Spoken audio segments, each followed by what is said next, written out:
Magandang araw mga bata! Welcome sa ating panibagong aralin. Narito muli si Teacher Ruby, ang inyong guro sa Filipino. Tara, simulan na natin. 1, 2, 3. Halina't matuto!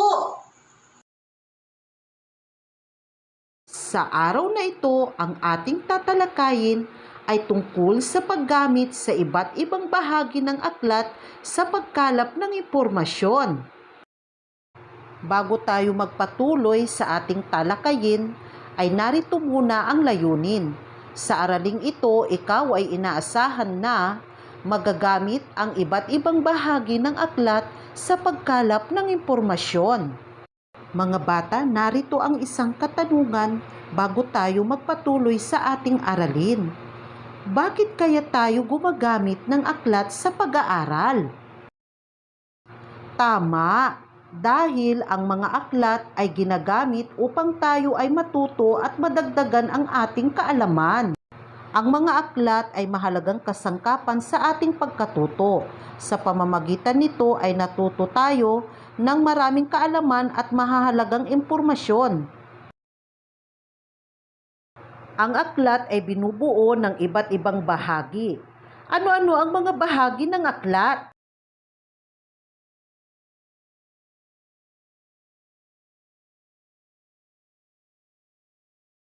Makinig mabuti mga bata, narito ang iba't ibang bahagi ng aklat.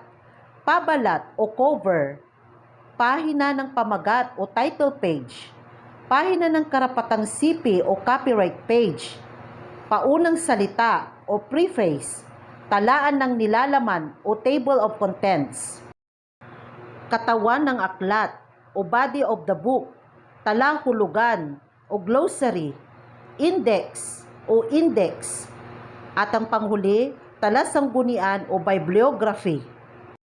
Mga bata, ano-ano ang mga gamit ng mga bahagi ng aklat? Halina't talakayin. Una, pabalat o cover. Ito ang pinakaharap ng aklat.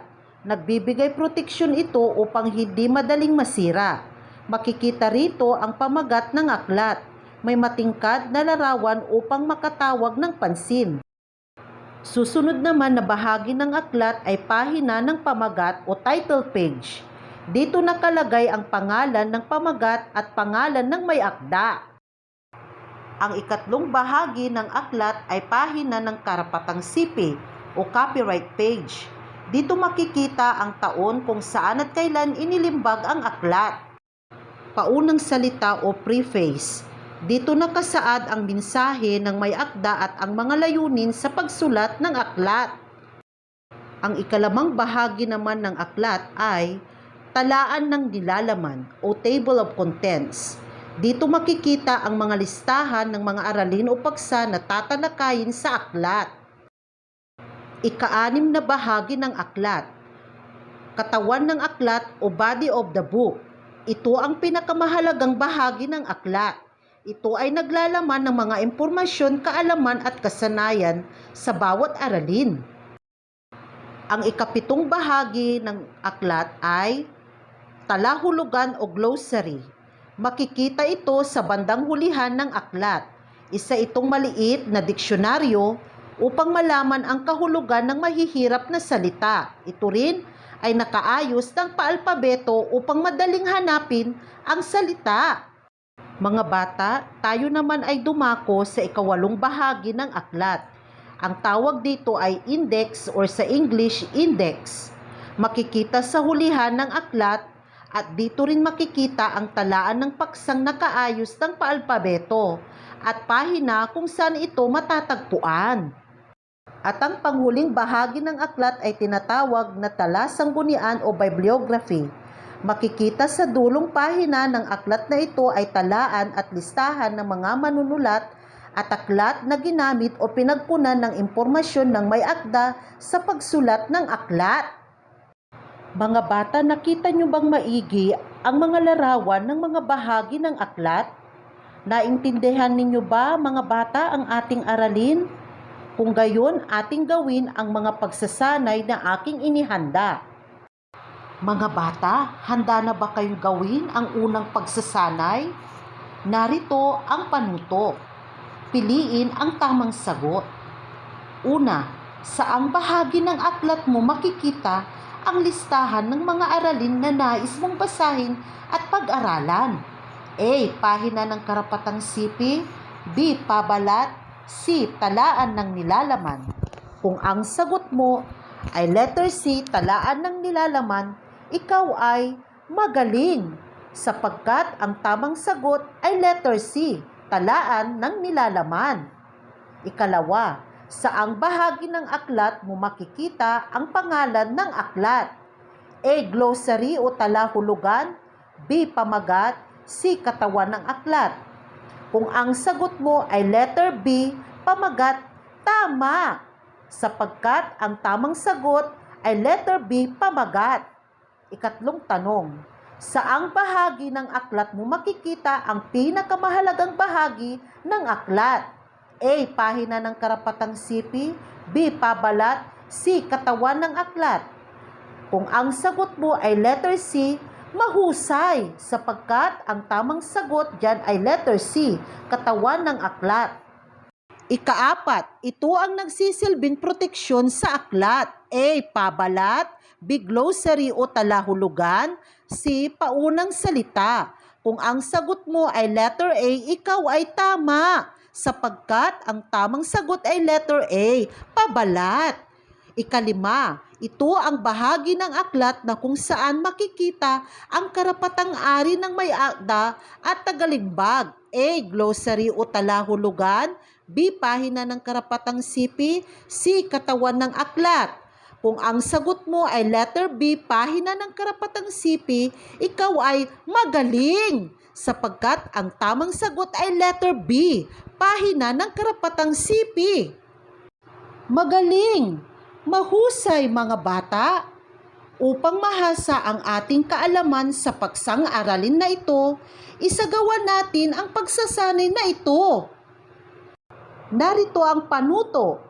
Basahin ang bawat pangungusap, i-drawing sa patlang ang aklat kung tama ang isinusulat na pagkalap ng impormasyon at i-drawing naman ang lapis kung mali naman.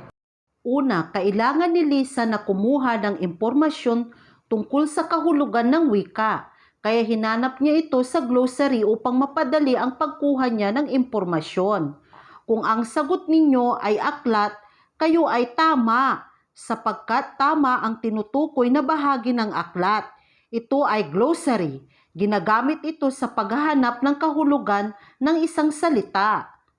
Ikalawa, hindi maintindihan ni Brian ang ilang salitang ginamit sa aklat, kaya hinanap niya ito sa talaan ng nilalaman upang maunawaan niya ang kahulugan ng mga salita.